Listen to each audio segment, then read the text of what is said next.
nabwiye umukobwa yari yicaye imbere yanjye. Lady, I told Nari muzi, nari mbwiriza. Mu minsi 3 in 3 days uzabona akazi. you will get a job. Mu mezi 9 In 9 months uzabona visa yo kujya muri Amerika. you will get the visa to United States.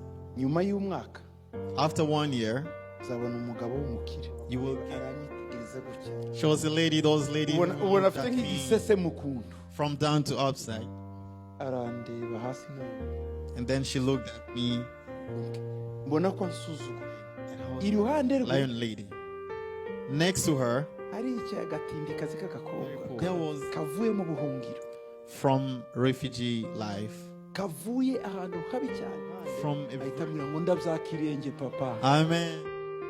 Yamubwira ngo bihabwe. I said, Mubwiye ngo bihabwe. when I said get it, Urya araseka kubita agatwende. and then the other lady laughed. Abona